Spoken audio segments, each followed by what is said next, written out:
Vlog बनाने से अगर तेज प्रताप यादव जी को फुर्सत मिल गया हो और तेजस्वी यादव जी अपनी शादी के जश्न से बाहर निकल गए हो तो कुछ पूछना चाहते हैं हम आप दोनों से।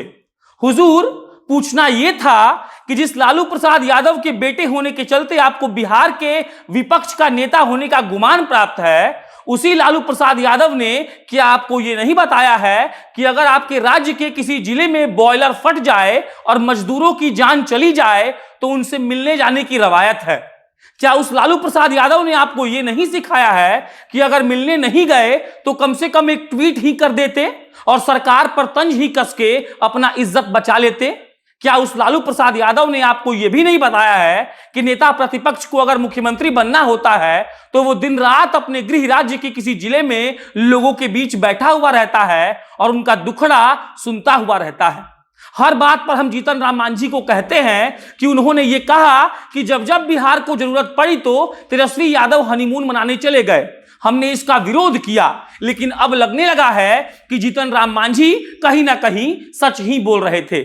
तेजस्वी जी, आपसे एक ट्वीट नहीं किया गया मुजफ्फरपुर के बारे में। आपके अंदर भावना नहीं है या फिर आप बहुत बड़े ढोंगी हैं। इसी पर रिसर्च करके ये वीडियो बनाए हैं। और तेज प्रताप यादव जी के बारे में क्या कहना, वो तो स्वघोषित कृष्ण है जिसको अपनी राधा के पास हर 2 महीने में जाना पड़ता है।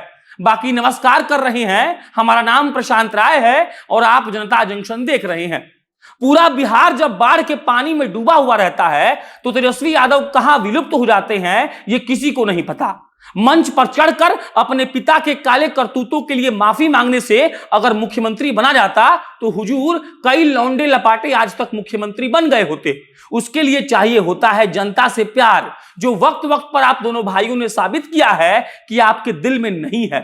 अपने बूढ़े बाप को बीमार के हालत में मंच पर चढ़ाकर अपने फायदे के लिए भाषण दिलवा सकते हैं आप, लेकिन जब जब बिहार के लोगों को आपकी जरूरत पड़ती है तब तब तेजस्वी यादव कहां गायब हो जाते हैं, इसका कोई ठिकाना नहीं रहता है।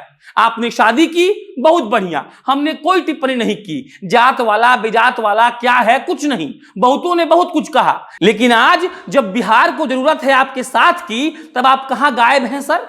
आपके बड़े भैया ट्रेन में बैठकर लिट्टी घुगनी खाते हुए ये बता रहे हैं कि तेजस एक्सप्रेस में कंबल नहीं मिला और आप मैरी क्रिसमस लिख सकते हैं, लेकिन मुजफ्फरपुर में मरे उन मजदूरों पर आपसे एक शब्द नहीं निकल रहा है।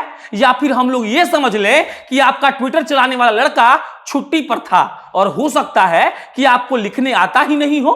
अभी यादव लोग नीचे से गरियाना शुरू करेगा और बोलेगा कि हमको नीतीश कुमार खरीद लिए हैं। अरे हम नहीं बिके हैं, और अगर आपके अंदर कुवत है तो फिर अपने नेता की सच्चाई सुनने का हिम्मत रखिए और सुनिए कि आपके नेता के पास इतनी कुवत नहीं है कि वो जाकर मुजफ्फरपुर के उन पीड़ितों से मिल सके।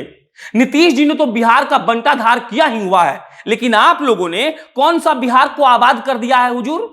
आप दोनों भाइयों ने चांदी के चम्मच में खाना खाने के अलावा किया ही क्या है? अगर किया होता तो आज आकर यह नहीं पूछना पड़ रहा होता कि आपका फेसबुक, आपका ट्विटर इतना सूना क्यों है। जिस लालू प्रसाद यादव को जातिगत जनगणना कराने में इतना इंटरेस्ट है, उस लालू प्रसाद यादव को इस बात में इंटरेस्ट क्यों नहीं है कि मरने वाला किस जाति का था? शायद इसीलिए क्योंकि हमारे जन नेताओं को जनता की विकास से नहीं, सिर्फ उस बात से मतलब है जिसमें उनका स्वार्थ निहित रहे, और उसी स्वार्थ का हिस्सा है जातिगत जनगणना। इसीलिए तो लालू प्रसाद यादव या उनके बेटे ने अभी तक कोई ट्वीट नहीं किया है, हाल जानने की कोशिश नहीं की है, और बकायदा भाई साहब क्रिसमस मनाकर अब न्यू ईयर मनाने की तैयारी कर रहे होंगे। जब जब यह कहा जाता है कि तेजस्वी यादव सुधर रहे हैं तब तब मेरे मन में यह सवाल आता है कि तेजस्वी यादव आखिर असलियत में कब सुधरेंगे? कब उनके मन में ख्याल आएगा बिहार की जनता का जिसने उनको सराखों पर बिठा कर रखा था 2020 के चुनाव में? कब उनको समझ में आएगा कि अगर उनके पिता के काली करतूतों को हटाना है और अपनी साफ छवि बनानी है तो उनको उस वक्त मौजूद होना पड़ेगा जब बिहार की जनता को उनकी जरूरत हो? कब उनकी आंख खुलेगी ये बात सोचकर कि चांदी के चम्मच में पैदा होने वाले तेजस्वी यादव अगर अपने भाग्य को बहुत बड़ा करना चाहते हैं तो लालू प्रसाद यादव नहीं बल्कि एक नया तेजस्वी यादव बनना पड़ेगा, जहां बिहार की जनता के लिए स्पेस हो और एक ऐसी सोच हो जहां सिर्फ बिहार के लोगों के हित में फैसला हो सके। बाकी जो है सो है।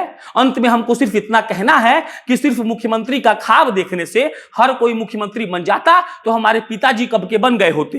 रोज बोलते हैं कि मुख्यमंत्री बनना है, मुख्यमंत्री बनने के लिए काम करना पड़ता है। अभी से भी बात समझिए, न्यू ईयर का प्लान छोड़िए, आइए बिहार में और पूछिए अपने लोगों का हाल। धन्यवाद।